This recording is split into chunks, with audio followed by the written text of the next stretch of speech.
Hey folks, I am Kevin Iole at Yahoo Sports. Big fight on Saturday for the first time in history. The undisputed super middleweight championship at stake. Canelo Alvarez going up against my next guest, Caleb Plant, a Las Vegas native who has a short drive to the MGM Grand, the IBF champion, unbeaten IBF champion, I should add.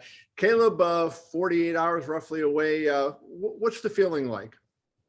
I'm feeling good. I've said before that as we get closer to fight night, it doesn't seem like the moment's getting bigger, but it's getting smaller.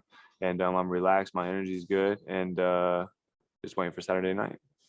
That's one of the things I wanted to ask you about. And I wrote about this a little bit today. I talked about, you endured a really tough life coming up, and you lost your mother, you lost your infant daughter. You've had a number of terrible things go on in your life. Do you think that enduring those tragedies has made it easier for you to accept adversity in the boxing ring than, say, an average person who didn't go through those kind of things?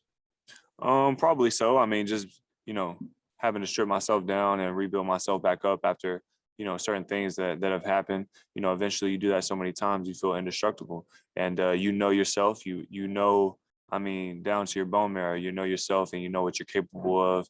And whether you can or can't be broken. And I'm not somebody who can be broken. Did you ever, everybody wants to be a world champion when they start, but when you face the things that you face, the horrors that you've been through, was there ever a time you said, screw it, I'm quitting boxing and just, getting away from this? No, there was never a time that I thought about that.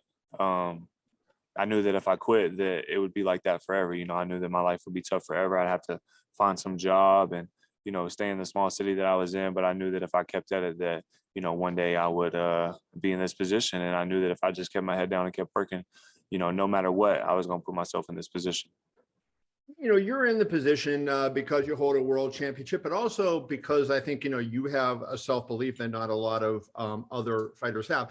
And I guess, from outside observers, we look at the names on your record and they don't compare to the names on his record. So where does that belief come from? Because you haven't, been in there with the kind of guys, to be fair, that he's been in with. So where does that belief come from, given, your resume compared to his?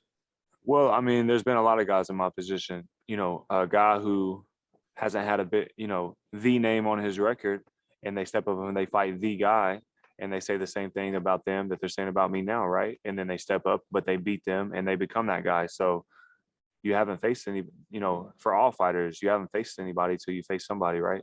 But I do draw confidence from, Jose Uzcategui. He was another guy that I was an underdog against, and on a stroll, knocking everybody out. Consider the boogeyman of the division, consider the hardest puncher in the super middleweight division.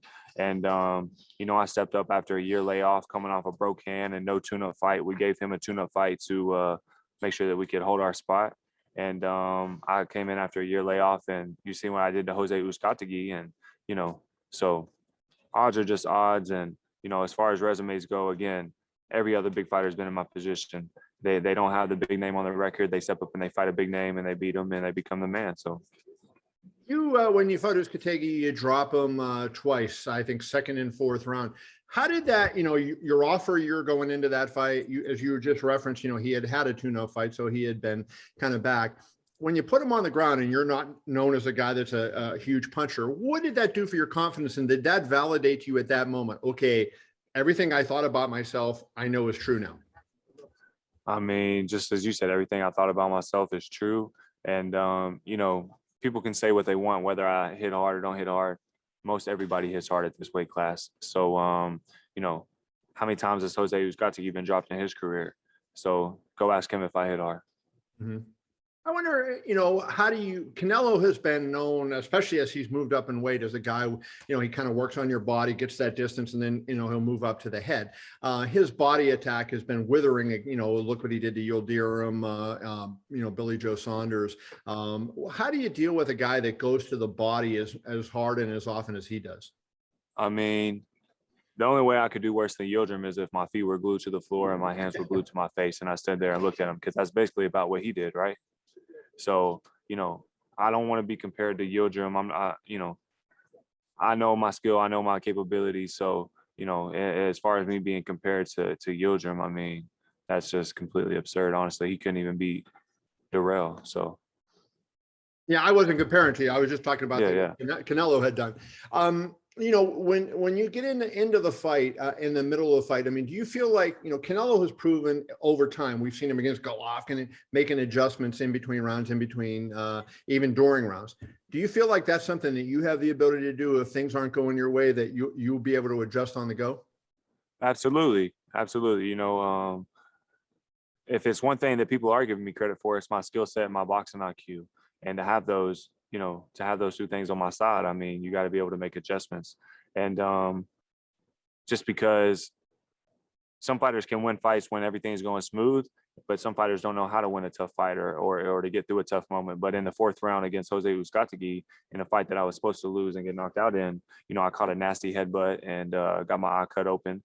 But I stayed calm, I stayed relaxed, and 30 seconds later, I set him down again for a second time on the floor. So, I mean, I think that's a testament to, my mental durability and just staying confident and calm and relaxed, even in a stressful situation.